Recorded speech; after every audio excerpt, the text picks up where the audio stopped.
ഷിരൂരിൽ മണ്ണിടിച്ചിലിൽ കാണാതായ അർജുനായുള്ള തിരച്ചിൽ ഇന്ന് പുനരാരംഭിക്കുകയാണ്.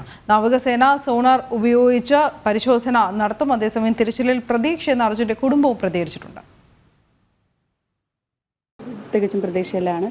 29 ദിവസമായി 4 ദിവസത്തേക്ക് നിർത്തിവെച്ചതായിരുന്നു.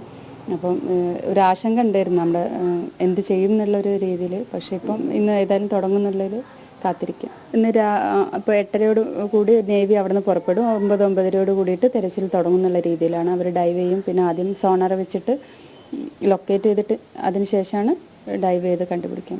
വീഴ്ച നമ്മൾ പറയുന്നില്ല, ആരും കുറ്റപ്പെടുത്താനല്ല. പക്ഷെ നമ്മൾ പ്രതീക്ഷിച്ചിട്ടുണ്ടായിരുന്നു 4 ദിവസത്തേക്ക് എന്ന് പറഞ്ഞപ്പോൾ. ജിതിൻ തിരിച്ചു പോകുന്നത് അതുകൊണ്ടല്ല, മകനൊരു സർജറി ഉണ്ടായിരുന്നു. അപ്പോൾ അതിന് വേണ്ടിയിട്ട് 2 ദിവസം വന്നു.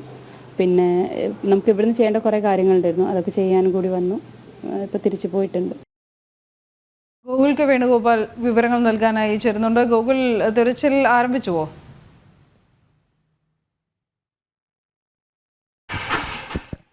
തിരച്ചിൽ ഇതുവരെ ആരംഭിച്ചിട്ടില്ല. നേരത്തെ പറഞ്ഞ പ്രകാരം രാവിലെ 9 മണിയോടുകൂടി നേവിയുടെ സംഘം ഇവിടെ എത്തുമെന്നും 11 മണിയോടുകൂടി തിരച്ചിൽ ആരംഭിക്കുമെന്നുമൊക്കെയായിരുന്നു പറഞ്ഞിരുന്നത്. എന്നാൽ കാർവാറിൽ നിന്നുള്ള നേവിയുടെ സംഘം ഇതുവരെ അവിടെ നിന്ന് പുറപ്പെട്ടിട്ടില്ല എന്നാണ് മനസ്സിലാക്കാൻ വേണ്ടി സാധിക്കുന്നത്. അതിൽ അനിശ്ചിതത്വം തുടരുന്നു എന്നൊരു കാര്യമാണ് അവിടെ നിന്ന് പങ്കുവെക്കുന്നത്. ജിതിനുമായി ബന്ധപ്പെടുന്ന സമയത്ത് അർജുൻ്റെ സഹോദരി ഭർത്താവ് ജിതിൻ അവിടെ തന്നെയുണ്ട്. ജിതിനുമായി ബന്ധപ്പെടുന്ന സമയത്ത് ജിതിന് ജില്ലാ ഭരണകൂടവുമായി ബന്ധപ്പെടാൻ സാധിക്കാത്തൊരു സാഹചര്യമുണ്ട്. എന്തുകൊണ്ടാണ് പരിശോധന തുടങ്ങാത്തത് എന്നതിനെ സംബന്ധിച്ച കൂടുതൽ വിവരങ്ങൾ ലഭ്യമാകാൻ ഇപ്പോൾ ജിതിന് സാധിക്കുന്നില്ല എന്നൊരു അറിവാണ് ഷിരൂരിൽ നമുക്ക് പ്രധാനമായും പങ്കുവെക്കാനുള്ളത്. 9 മണിയോടുകൂടി അവിടെ നേവിയുടെ സൈന്യം എത്തുമെന്നും പുഴയിലെ ഒഴുക്കിനെ സംബന്ധിച്ച പരിശോധന നടത്തുമെന്നും ഒഴുക്ക് അനുകൂലമാണെങ്കിൽ നേവി സംഘം പുഴയിൽ ഇറങ്ങി പരിശോധന നടത്തും എന്നുമുള്ള കാര്യമായിരുന്നു പറഞ്ഞിരുന്നത്. ഇത്തരത്തിലുള്ള നടപടി രാവിലെ 9 മണിയോടുകൂടി തന്നെ ആരംഭിക്കും എന്നൊരു കാര്യവും കഴിഞ്ഞ ദിവസം പുറത്തു വന്നിരുന്നു. എന്നാൽ അത്തരത്തിലൊരു നടപടികളിലേക്ക് ഇതുവരെ കടന്നിട്ടില്ല. പുഴയിലെ ഒഴുക്ക് 3 നോട്ട്സിൽ കുറവാണെങ്കിൽ മാത്രമേ, അതായത് മണിക്കൂറിൽ 5 കിലോമീറ്റർ വേഗതയിൽ ഒഴുകുന്ന രീതിയിലേക്ക് പുഴയുടെ ഒഴുക്ക് എത്തിയാൽ മാത്രമേ നേവി സംഘത്തിന് അവിടെ ഇറങ്ങി ഇത്തരത്തിലുള്ള പരിശോധന നടത്താൻ വേണ്ടി സാധിക്കുകയുള്ളൂ. ഷിരൂരിൽ നിന്ന് 40 കിലോമീറ്റർ അകലെയാണ് കാർവാറിൽ നിന്നാണ് നേവിയുടെ സംഘം ഇങ്ങോട്ടേക്ക് പുറപ്പെടേണ്ടത്.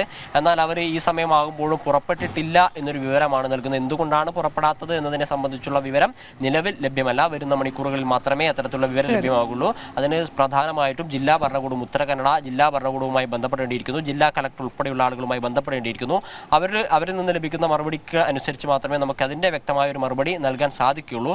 എന്തായാലും നിലവിൽ കാർവാറിൽ നിന്ന് നേവിയുടെ സംഘം പുറപ്പെട്ടിട്ടില്ല എന്നൊരു വിവരമാണ് ലഭിക്കുന്നത്. ഉത്തര കന്നഡ ജില്ലാ ഭരണകൂടവുമായി ബന്ധപ്പെട്ട് അതിൻ്റെ കാരണങ്ങൾ അറിയാനുള്ള ശ്രമം നടക്കുകയാണ്.